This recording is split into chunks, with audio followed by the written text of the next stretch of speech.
Bismillahirrahmanirrahim. Assalamualaikum warahmatullahi wabarakatuh. Kali ini kita akan membahas contoh soal SGT dan pembahasannya mengenai aspek menyediakan aktivitas ekstrakurikuler, meningkatkan keterlibatan orang tua dan kebijakan disiplin sesuai usia. Ini berdasarkan bocoran soal dari teman-teman yang mengikuti tes pada bulan Desember bulan ini ya. Kita langsung saja, kita mulai dari soal yang nomor 1. Indikator soalnya menyediakan aktivitas ekstrakurikuler ya. Nah, ini contoh soalnya. Sebagai koordinator ekstrakurikuler di sekolah Anda bertanggung jawab untuk menawarkan berbagai aktivitas yang sesuai dengan minat dan tahap perkembangan siswa. Bagaimana Anda akan merancang program ekstrakurikuler untuk memaksimalkan partisipasi dan perkembangan siswa? Di sini yang diinginkan soal ini adalah bagaimana Anda akan merancang program ekstrakurikuler untuk memaksimalkan partisipasi dan perkembangan siswa. Opsi A yaitu menyediakan aktivitas yang sama setiap tahun berdasarkan apa yang paling populer di masa lalu tanpa menambahkan atau mengubah pilihan. Yang B, melakukan survei minat di awal tahun ajaran untuk menentukan kegiatan mana yang paling diminati siswa, kemudian menawarkan kegiatan tersebut. Yang C, menyediakan berbagai pilihan kegiatan yang mencakup olahraga, seni, sains, dan literatur untuk memastikan ada sesuatu bagi setiap siswa. Kemudian yang D, mengadakan pertemuan dengan para orang tua untuk mendapatkan masukan tentang jenis kegiatan yang mereka rasa akan bermanfaat bagi perkembangan anak-anak mereka. Yang E, menyelenggarakan klub yang dijalankan siswa dengan pengawasan guru, memungkinkan siswa untuk mengeksplorasi dan mengembangkan kegiatan baru sesuai minat mereka. Nah, di sini kira-kira jawaban yang paling tepat adalah kita lihat yang E ya. Yang E adalah opsi terbaik karena tidak hanya menyediakan kegiatan yang beragam, tetapi juga memberikan kesempatan bagi siswa untuk mengambil inisiatif dan kepemimpinan dalam mengembangkan kegiatan mereka sendiri. Ini mendorong kreativitas kepemimpinan dan keterlibatan siswa, sekaligus memenuhi minat dan tahap perkembangan mereka. Jadi, pilihan E mendapatkan skor tertinggi karena memberikan peluang untuk keterlibatan kepemimpinan dan personalisasi dalam aktivitas ekstrakurikuler yang sangat penting untuk perkembangan sosial, emosional, dan kognitif siswa. Jadi soal yang E ini bertujuan bagaimana memaksimalkan. Jadi sasarannya adalah siswa. Jadi bagaimana memaksimalkan partisipasi dan perkembangan siswa.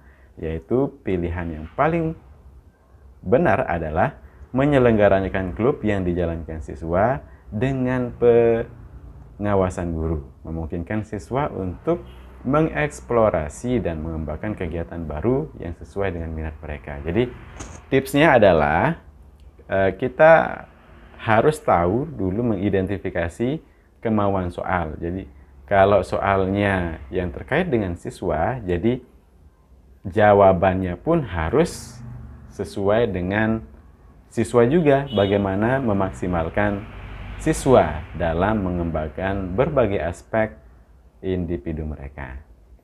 Kita lanjut soal nomor berikutnya. Indikator soalnya adalah meningkatkan keterlibatan orang tua. Nah, jadi di sini sasarannya adalah orang tua. Pasti pertanyaannya tentang orang tua dalam ikut serta dalam mengembangkan bakat dan minat anak-anak mereka. Contoh soalnya adalah, Anda adalah seorang guru yang mengakui pentingnya keterlibatan orang tua dalam pendidikan anak-anak mereka di semua tingkatan usia. Anda ingin menerapkan strategi untuk meningkatkan partisipasi orang tua yang disesuaikan dengan perubahan kebutuhan dan tantangan pada setiap tahapan usia anak. pendekatan mana yang paling efektif untuk mencapai tujuan ini? Nah, yang A, opsi A mengirimkan newsletter bulanan yang berisi update tentang perkembangan kelas dan kebutuhan mendatang. Yang B, menyelenggarakan pertemuan orang tua, guru secara tahunan untuk membahas perkembangan dan masalah yang dihadapi anak. Yang C, mengembangkan portal online, di mana orang tua dapat melihat pekerjaan rumah dan hasil tes anak secara real time. Kemudian yang D, mengadakan workshop untuk orang tua yang membahas teknik-teknik pendidikan di rumah sesuai dengan tahapan perkembangan anak.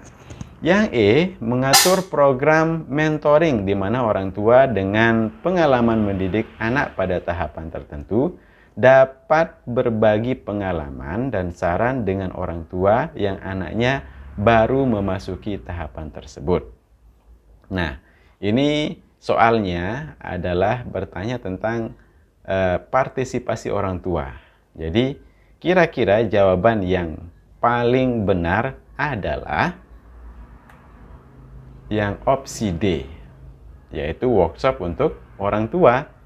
Ini adalah pilihan terbaik karena secara aktif melibatkan orang tua dalam pembelajaran dan menawarkan mereka sumber daya dan pendidikan yang disesuaikan dengan tahapan usia anak-anak mereka. Mendukung pengembangan keterampilan yang bisa langsung diterapkan di rumah.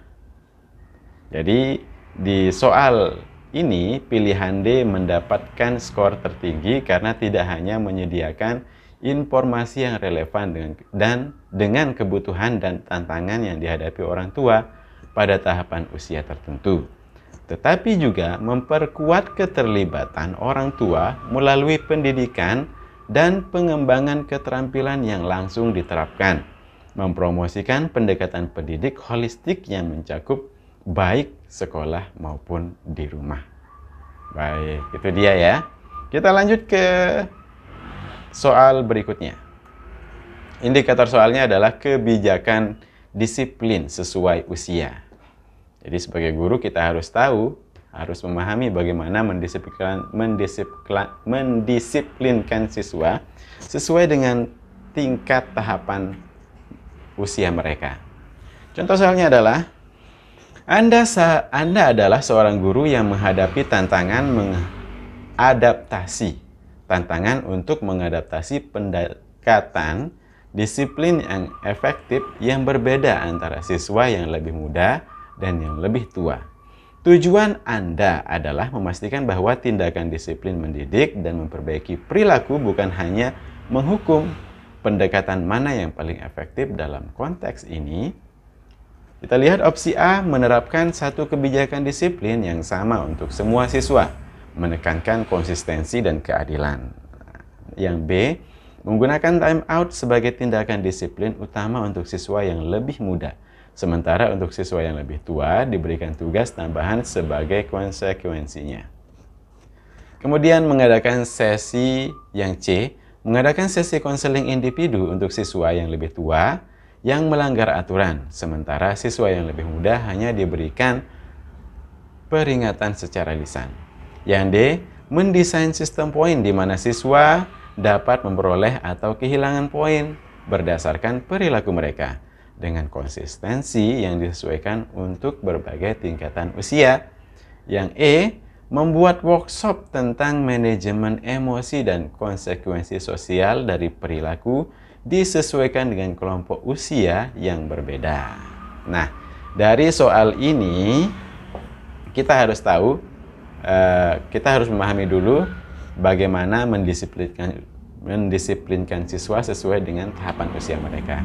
Jadi, opsi yang paling benar adalah opsi E, yaitu mengadakan workshop manajemen emosi untuk siswa. Pendekatan terbaik ini adalah pendekatan terbaik karena tidak hanya memberikan konsekuensi, tetapi juga membekali siswa dengan keterampilan untuk mengelola emosi dan memahami dampak sosial dari tindakan mereka. Workshop yang disesuaikan dengan kelompok usia memastikan bahwa materi relevan dengan tingkat perkembangan mereka. Pilihan E mendapatkan skor tertinggi karena menawarkan solusi proaktif dan edukatif yang mengajarkan siswa bagaimana mengelola emosi dan perilaku mereka, yang merupakan inti dari pendidikan yang efektif dan mendukung pembentukan karakter jangka panjang. Baik, itu dia ya. Sampai ketemu di video selanjutnya. Jangan lupa like, komen, dan subscribe untuk mendapatkan contoh-contoh soal dan pembahasan di video berikutnya. Terima kasih. Assalamualaikum warahmatullahi wabarakatuh. Bye-bye.